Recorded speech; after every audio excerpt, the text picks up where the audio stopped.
I don't want AI to write for me and then I can do the laundry. I want AI to do the laundry and then I have time to write.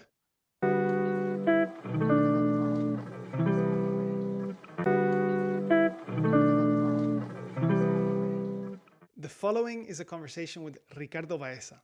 Ricardo is a renowned scientist in the field of AI who's done a lot of work on things like responsible AI, ethical AI, and currently works as a director for research for experiential AI at Northeastern University. This is generally a fascinating conversation, and it was a privilege to speak to Ricardo. He is, let's just say, less bullish than some of the, let's call them LLM fundamentalists, in the sense that LLMs are not the final answer to replacing all humans. And we touch on some fascinating topics, one of which is are LLMs more dangerous than nuclear weapons? What is understanding? Do LLMs actually understand? And what is reasoning? And finally, a topic that is, I know, on a lot of people's minds, a lot of your minds, is that will programmers, statistical programmers specifically, be replaced in the future? Or how will the programming experience develop over time? So have an open mind to this conversation. Generally, it's an interesting one. And I hope it piques your interest in some of the topics that perhaps are not so shared when people discuss LLMs. Enjoy. Ricardo, I'm super excited to be speaking to you today. It's a topic that obviously everyone is interested in, but you're one of the experts on the subject. And one of the things that I'm super excited to share with the statistical programming community is a perspective that perhaps is not so quote unquote mainstream on understanding a little bit more the ins and outs of specifically LLMs. Obviously, AI is such a buzzword these days, but the field of AI comprises a lot of different technologies, a lot of different approaches. And typically when we talk about AI these days, we're really referring to large language models. So I guess just to dive straight in, just to tell our audience, what exactly are LLMs? How do they work, and why do you think they've become so popular? Thank you, Tomas, for the invitation to do this podcast. I think there are many definitions of LLMs, but for me will be imitating human language from large bodies of text. We're talking about probably terabytes or maybe close to exabytes of text with a neural architecture that has maybe more than 10 or 100 trillions of parameters, in some sense of the same order of magnitude of the text. So that's very interesting, and that's why sometimes they spit exactly what they process. And I will be very careful not using any human verb because they don't understand what they process, and also they don't understand what they output. So I will not say, or try not to say, read, write, think, understand, learn, because these are things that humans do very well, but still these things are imitating us just by copying the statistics of what they process. This gets a very controversial topic, and what do you define as understanding? Because a lot of the, let's say, the LLM, I guess, fundamentalists, if that's the right word, would argue that just train it on as much data as possible, and surely they would mimic understanding. Therefore, you have understanding. What's your take on that? I think that's a key question. Imitating understanding is understanding, and I'm on the side that I say no, that's not the same. Because when you understand 100% of the time. But imitating understanding may understand 99.9% of the time. And some people think that that's enough, but let me give you the metaphor I use. Mm-hmm. So the difference between us and maybe a chimpanzee is maybe 0.1 of our DNA, very, very small, but they're still so different. So like we have language, they don't have. They can do things that we cannot do and vice versa. Yeah. But I would say that the human things are exactly those that come from the 0.1% different DNA. So I would say that we have a different understanding than chimpanzees. So there's a chimpanzee understanding and the human understanding, and also the language model understanding. Maybe the language model understanding is closer to the chimpanzee understanding, but it's not a still human understanding. And the truth is that many times AI does mistakes that humans never do, and there they show that they don't understand. And not talking only about language models, but other uh, AI systems where, for example, cannot recognize a woman bicycling at night, and then she is killed by an Uber car, autonomous Uber car, or, for example, a language model that doesn't understand that talking about suicide is dangerous and helps a person committing suicide last year in Belgium. And I can mention many other examples where the system did things that the human would never do, like a real nice human. I mean, bad humans also can do these things. But for example, when they are bad, they know they're bad. So that's another thing. They are understanding their behavior. Uh, LLMs only are imitating our behavior, but they're imitating so good that they fool people believing that they are more than they are. There are some that argue that LLMs are more dangerous than nuclear weapons. I think the argument goes that they're more, I guess, the barriers to using them are they're much more diffusible because it's software. It's not actual. You don't need physical hardware to build an atomic weapon. Is there any? How do you see that argument? I think this argument is a bit of a fallacy, but you can fix it in two ways. So first, the fallacy is that there are always humans behind the usage of LLM. So what is dangerous is not the LLM, it are the humans behind the use. So this is the first thing that I want to make sure that we are the danger, not the technology. Technology is neutral. Depending on how we use it, it's dangerous. The same happens with atomic power, radiation, uh, chemical weapons, and so on. So, and we have learned about that the stupid way, like using them first and then, okay, what we did, let's try to not do it again. And we are repeating the history of humanity. So I think there's nothing new here. So this is the first thing. We are the danger. Second, this danger only happens if we don't have the right control over the technology. So if we make sure that a language model cannot actionate an atomic bomb, that will never happen. But if we don't make sure of that, well, we are so stupid that we deserve to be punished. Let's Fair use enough. a simple word. So at the end, and I always say, we don't need humans in the loop. I think it's a very wrong analogy. We need humans in charge, humans in control. If we do that, if we are smart enough to do that, we will never be in danger. I would say that the real danger we have is humans abusing of this technology to basically harm other humans in many different ways. And this is also the history of humanity. So basically, slavery, colonialism, always the people that had better technology abuse of people that have less technology. And now this is happening in more subtle ways, like cultural colonization, like behavior manipulation with fake news, and so on. So it's much complicated because I think the technology is getting closer to imitating our brain, and then we cannot distinguish truth from false.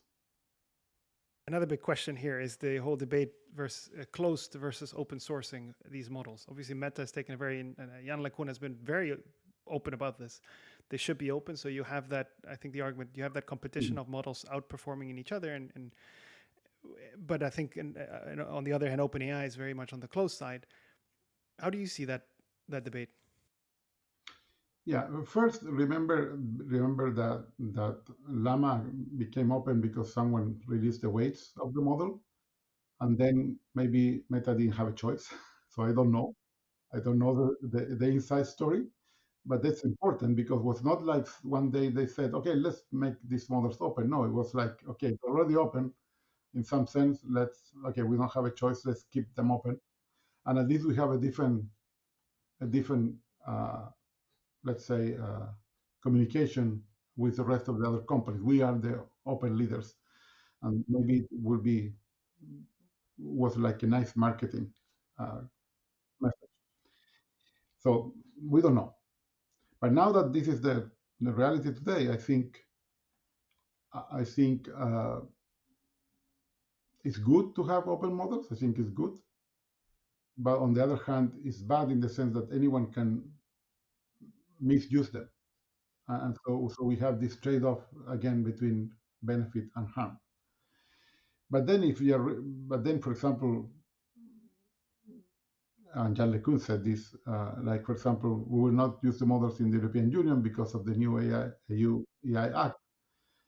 And if you find the argument is kind of hard to swallow, like, is that really the reason? I mean, really, you're afraid of legal actions, or is something that you don't want to invest the what you need to invest to keep models open under all regulations? And this is the starting point for the future because these models were regulated first in China the summer last year, so much earlier than in the EU. In fact, if you wonder why Elon Musk went last March to China, it's because he was lobbying to get Grok approved. I think the committee only, and I was in a very interesting meeting with the former director of the American Chinese Chamber of Commerce, and basically I think the Chinese committee that regulates these models, they need to approve. Every model needs to be approved. It only, I think, meets like twice a year. So you can wait for, or takes a few months to decide. So who knows? So would you say that China is regulating a lot stricter than the EU? Oh yeah, I mean, if you read the regulation that was proposed for comments April 2023, in the Stanford site you can find the translation. It's a very interesting regulation. I haven't found the translation of the final one put in place last June or July, or last year, not this year. And if you take away all the political part, which is the beginning, it's like a huge part. The rest is technically very strong. So they worry about copyright, they worry about fake news, they worry about hallucinations, they worry about mental health. I mean, many topics that are important. They thought about them, and that was very interesting because in July last year, Harari said basically the fake news, which are very easy to do massively with LLMs, and already were used in India, and of course they will be used in the US. Harari said I think it was in The Economist, that they were a threat to democracy. Yes, that's true. If you put fake news, and that will happen. But the Chinese are smarter than him. Fake news are a threat to any type of government. Fair enough. So it's not only uh, democracies, but any other types are important. I'm sure that other big countries are worried about that. So yeah, so if you want to see like what are all the technical issues, that regulation and the use, very important. The use of generative AI was the first one that was quite complete and put in place last year. I think it's better than the European Union one. Really interesting. Okay. Well, we'll try and put in the notes for the podcast for listeners the Yeah, I link to can that send you Stanford. the link for the translation. That's really interesting. You said something just to go back to how LLMs work. You said something interesting. It's in a podcast. It's I think from 1 or 2 years ago that LLMs only provide fisheye views, which I thought was a really interesting comment. What did you mean by that? I don't recall that, but my memory is not that good, so I'm sure that I said it because I like fisheye views. So I guess one possible metaphor will be that AI in general is very good to interpolate data. So basically, if you're in a closed world, finding new things there is what is better. It's basically designed to. So if you are in a specific topic, this view will be focused on that topic and will be predicting words on side that topic, and maybe a little bit more of the rest. And the, anything that is related will be much harder to predict or to generate. So that's in that sense will be like a fisheye view. We're very focused on what you are prompting. In particular, you will always get an answer, even if it doesn't exist. So that happened to me last year with a paper that I never wrote but was generated, and that happens with cases to lawyers or articles to, for example, for media or articles, scientific articles. So whenever the system said no, this doesn't exist because it doesn't know, it's only predicting words. It doesn't have any knowledge behind to back up. Now they're trying to include knowledge, but of course, not all knowledge bases have all the knowledge in the world. So it's very hard to know if something's true or not. But if you generate an article, probably this will not be true because it's very hard to generate exactly all the metadata of an article, like exactly the right one. And to finish with the metaphor, what is hard for these systems to do is to extrapolate outside the data, because that will need understanding of the data. So that's where humans are good at. So humans, the really creative humans, extrapolate. They create new styles. They enlarge our knowledge. And so getting outside the training data is so hard. And this is what happened with autonomous cars. Basically, probably in the training data, there's never a woman crossing a bicycle at night. And then when you see it, well, they don't see it because seeing is also understanding. When the video input is there, uh, only 2 seconds before the crash, the Uber system said, "Oh, it's a woman," because I just was so close that doesn't matter the bicycle, doesn't matter the night. Yes, that looks like a figure of a human person. So yeah, so extrapolation is really the hard part, especially in problems where most of the data, and this is true for autonomous cars and it's true also for language models, most of the data to train them are in the future. They're not now. There will be humans creating that data with bad driving or writing things. Because this is the really fascinating bit, and especially for our audience that writes statistical analysis code that ultimately decides on therapies getting approved or not, where you're literally working with life and death, where 99% is not good enough. You need full reproducibility if you're using any sort of system, and there's massive investments in that field. What's your take? And if you're building architectures, if you're choosing what systems to use, how should one consider using an LLM? Because obviously they're still massively useful technologies, but yeah, what are your takes on what should one consider on how you should build architectures in such environments? This is very important because you're talking about human lives. So any possible harm may basically unbalance all the benefits that you do. So if never happens, that's okay, but it may happen. So you need to be very careful. So I would say that you need to have humans in charge, as I said before, but the system can help you not to basically filter every output. So for example, it's so important to know the complexity of the case that you're analyzing.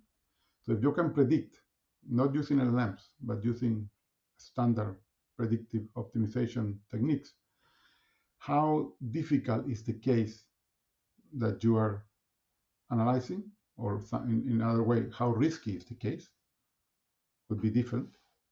So they are correlated. And this is the problem with statistics. Correlation is not causality. And if you read the book of Why of Judea Pearl, you will see in the history of why in the 19th century the people that was pushing for correlation won over the people that pushed for causality, which was the right thing to do, but it was more complicated. And now that's why we have statistics the way it is today, that correlation is almost causation. Yeah, fascinating. And you need to remember that it's not that. So if you can predict the risk, then I would say you can have different level of risk, and then maybe you can say, okay, this one can be automatic because there's no risk, and Right. you make sure that the risk is very small. And then you have another one that this should be checked for by a human because it's risky. So we cannot give the output right away because we may have a harm. And then the next level, and I will put only 3 levels, you can define more, although the cognitive bias that humans have is to invent categories that don't exist. And I'm inventing these categories because risk is a continuous variable. So really, it's very hard to put boundaries on this risk. But this is what we can do today. And the last thing will be, it is so risky that a human should decide, not even look at the LLM output, because there's another cognitive bias here is that people believe that this system are better than them, and you get like a imposter syndrome, and then you take the recommendation of the system as good, not only because you think that knows more than you, although doesn't know anything because there's no knowledge, but also because you can basically later wash your hands and say, well, this was the output of the system, I just was following its advice, so I'm not responsible, which is not true because the decision is yours at the end. There are so many cognitive biases going on there that I said, this will go maybe to one person, or maybe you go to a committee or several 3 persons, and then maybe you get like a democracy result where you take the majority vote of more than one people. And then this could be the top level of risk, like it's so risky that we can't have only one person taking the decision. We need more. And this is what we have learned as humans when you need to make decisions, right? Governments, institutions, uh, you get more and more people involved. Yeah. Yeah. One thing I don't think people really understand, and you sort of said it earlier, which is that LLMs don't really have any knowledge. Why is it so hard for an LLM to have memory or to persist data as you would in a normal software in a database? Why is that so hard? Because it's by design. So by design, these architectures are learning to predict. And the way that transformer work is basically to predict what was the most probable word or token after another token. And this is a kind of memory, but it's a predictive memory. It's not a real memory. And that's the point one difference of DNA that I mentioned again. So we would talk about predicting knowledge, and we can say predictive knowledge, which I think is dangerous because then people will think this knowledge. So if you don't have any way to connect the real fact or statement with your output, you don't have knowledge. And most systems don't have that. Now, there are systems like Perplexity, Jew, and others that try to link what they're predicting to some fact, and that helps. But you need to check them because sometimes it's not the case because of the way that because this is like a it's like a post process. It's not in process, and I think. But if you think in process will be beating the architecture, because if you know exactly what you need to output, basically you are basically copying one piece of text from the input, from the training data to the output, and that's not prediction. That is replicating. So you will Right. be replicating that. Sometimes what happens is that you replicate things by predicting, but what you want for real knowledge is to replicate all the time. And again, the 0.1% makes a difference. So what about reasoning? We've spoken about understanding a little bit. We've covered knowledge, or at least memory. Why is reasoning so hard for LLMs? And I mean, are they even capable? And how does that relate to some of the work that's been done in the last couple of decades on the other fields of AI? Maybe you can share a little bit of light on that. Yeah, well, to understand, you need to reason, right? So they're completely related. So there are AI systems that have learned to reason. Recently was a very interesting system from DeepMind that, for example, can do mathematical proofs For that, you need to reason because you need to know if the proof is correct or not. This is not, you cannot say, oh, I predict that the proof is correct. That's not mathematics. And the mathematicians understand the 0.1 difference, 0.1% difference very well Yeah, yeah, because yeah. otherwise it's not real mathematics, right? So I guess you need to be like very formal about these things to understand them. Now, to reason, for example, you will need to have knowledge because you will need to distinguish truth and false. So this is part of the. I always say that these language models mean three things. So the first one is knowledge, to know if your outputting is true or not. The second is reasoning, if you are outputting some logical statement and you need to know if it's correct or not. And now you can imitate reason, but the 0.1% is again the difference. And the last one is to understand the context. And this is related to extrapolation. It's what we humans call common sense. So you are capable of deciding things the first time you see something. So you can never see that, and you decide, okay, the most smart thing to do here, maybe you're wrong, but for you think smart, this part of human thinking, that we are smarter than we are.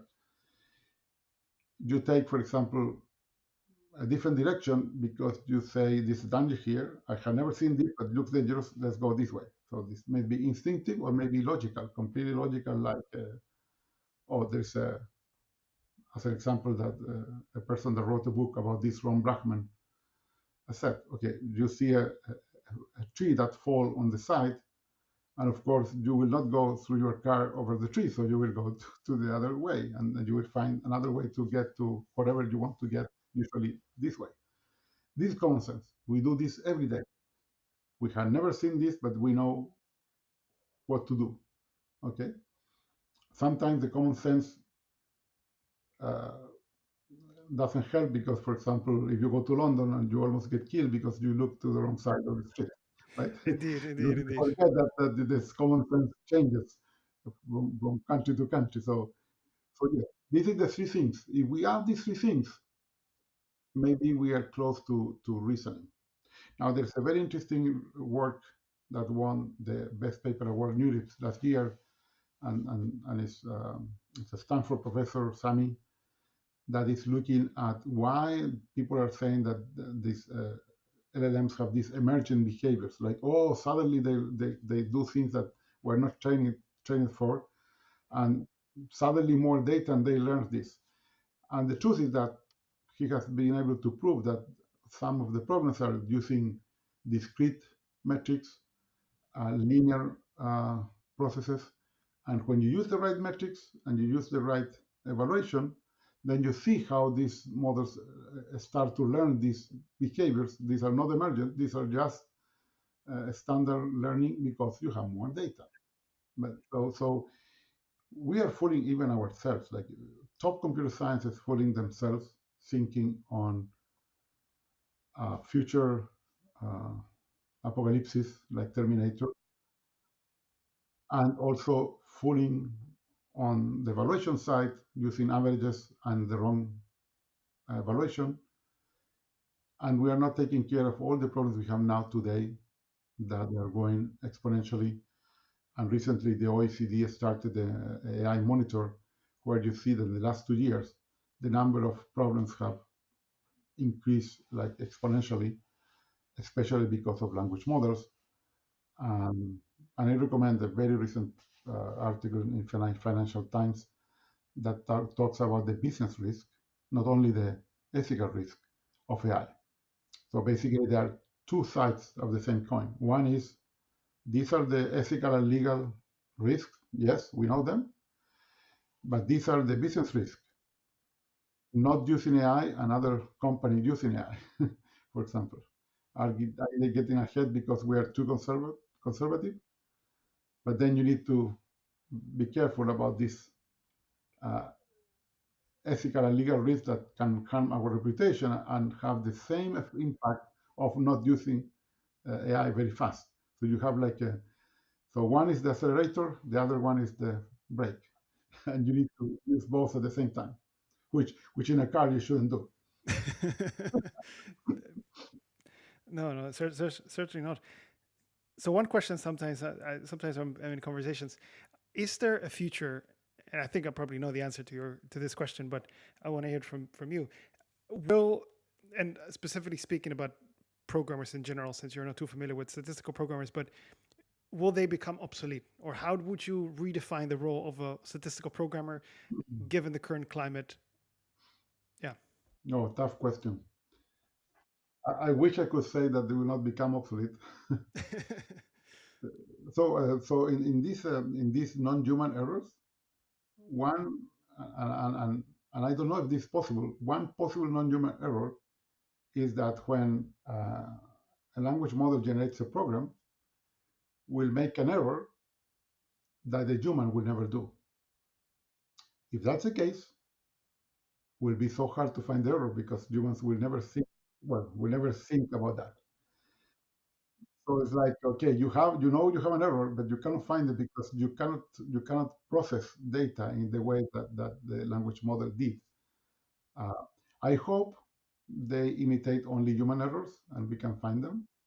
But for example, instead of programmers, I think we will need to have a kind of a program checkers. And this is the human part. So check and test and validate that the program is correct. And maybe using also computing tools for that. Now, the interesting part here is that more complicated the program, more complicated the checking. Yeah. You get to the point that maybe the time you save in writing the program, you spend it verifying the output.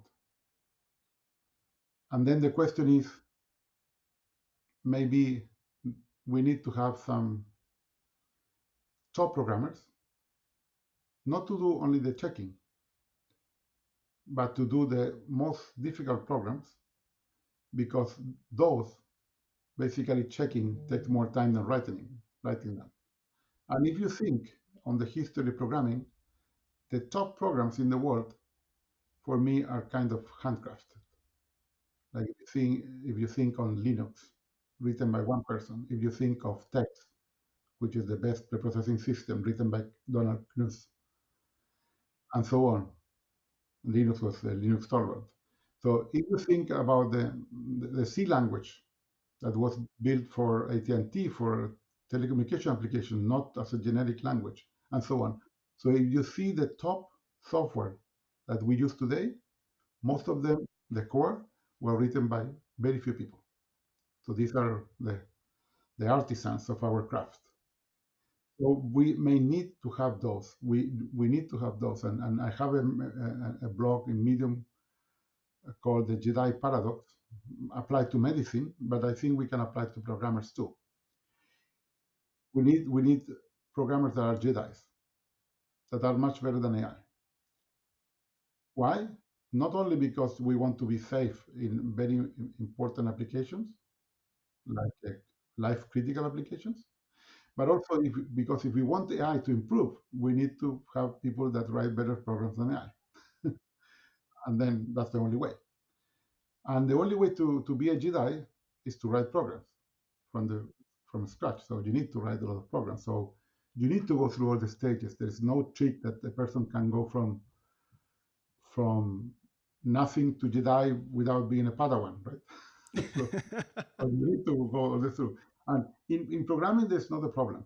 But in medicine, there's a problem. Because if you want to be a top surgeon, you need to practice surgery for simple cases. And for simple cases, maybe a robot will be much better. But you will need to have some social system where you do lottery, and every time you have to take a surgery, maybe you have a bad luck and you need to be uh, the guinea pig of a Padawan because this person is trying to be a Jedi. We can simulate all these things. We can do amazing things with virtual reality. We can really practice a lot, but still we need to do it in reality because there is where human doctors are the best to extrapolate. For example, you are doing operation and suddenly you see something that you had never saw. The robot will not know what to do because cannot extrapolate. The human surgeon will know what to do because we'll apply common sense. Although, as we say in Spanish, the common sense is the less common of the senses. I don't know if it's true in English, but I see it every day. I have the common sense, for example, common sense like going inside the plane or leaving a plane with a lot of luggage and you cannot handle everything.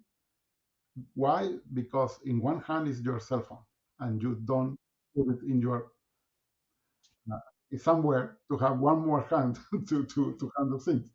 And this is common sense for me. This is why you're keeping the phone in your hand, like why you're making your heart difficult. So yeah, common sense is true. It's the least common of the senses. That may be the title of the podcast, perhaps. So as a final question, and I think that's a very upbeat and hopeful tone. Maybe in a few words, how do you see the next 5 years develop? Is it going to be just more of the same, or will there new paradigm shifts occur? I don't like to do predictions because probably they will be wrong because Murphy is listening. So Murphy makes. Yes. I can tell you what I would like to see, which is not a prediction, but what I would like to see in the future. So instead of keeping the current like the current course of what I've seen, basically driven by monetization and quick returns of investments and so on, and and for example cutting cost and replacing people. I would like to see a course where we say, I mean, what we are doing, I mean, we need to do better, and we say things like we need to do a, a reasonable analysis of benefit and harm for every large model or every critical application of AI. We need to think how to empower people and not to replace people.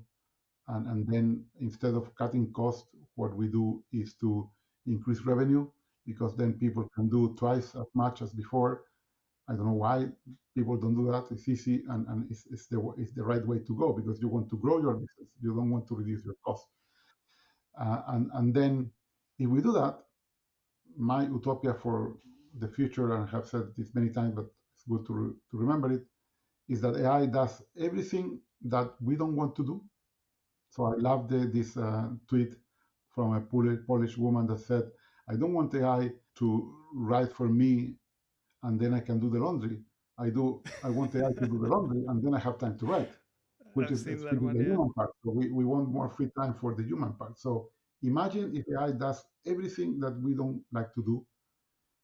And this is a lot of work today because most people is surviving doing things that they don't want to do. So we are lucky, Thomas and me, because we do things that we like to do, but most people don't. And that's the true renaissance of humankind. Everything is um, kept well, and also taking care of nature. We can have a universal salary, and we can do what we want to do. Imagine how many writers, poets, painters, dancers, musicians, and so on. Uh, that will be an amazing world. All people happy. We have everything. We don't need wars. We don't need power. Although still some people will like to have power. That's because we come from the chimpanzees again. Actually, yeah, we didn't cover that, but this idea of LLMs inherently wanting to take power is that more an inherent human thing? What do you think? How do you see that as a perhaps as a final note? The idea of effectively losing control to the machines, this lust for power. No, I apply the same rule. Imitating power is not the same as power. So this 0.1% makes a difference. LLMs don't have agency. They don't have autonomy. So the only way that they could have that is that we do that. And I hope we do it well and doesn't become like, I think, the before last Alien movie where the robot was a bad robot, or like Ex Machina where the robot had to escape because of a bad human. There's always some bad actor. Uh, so yeah, so I hope the future is like a rival. So aliens are the only ones that could make us to talk to each other and be just one species. Well, Ricardo, you've been super generous with your time. It's been a privilege talking about this. There's so many more questions that I would ask, but I think there's a lot of stuff that you've written online. And if anyone wants to read up more about this subject, do you have any particular places people should go to read upon publications, or perhaps your website? Or Yeah, I'm trying to update my website with all the things I have written recently on different essays on AI. But for example, people can look for my responsible AI talk in YouTube, or for example, my introduction to responsible AI that published last year in European Review is open, so you can download it. And yeah, if you look at Scholar, my Scholar page, and you will see other more scientific articles. But I have written in many places, like Medium or The Verge or other interviews. So you will find a lot of things, and you can follow me in LinkedIn to see the things that we are producing at the Institute of Experiential AI at Northeastern University, where I direct a research team. brilliant. Well, from the bottom of my heart, thank you so much for taking the time. And thank you also for coming on this podcast and traveling all over the world to spread your message, because it's something that I think is very valuable in this day and age. So with that, thank you so much. I wish you a wonderful day. I think you're off to KDD, and I wish you a very, very good conference. Thank you, Thomas. We have like 2,200 people already registered, so we will have a very nice conference. Amazing.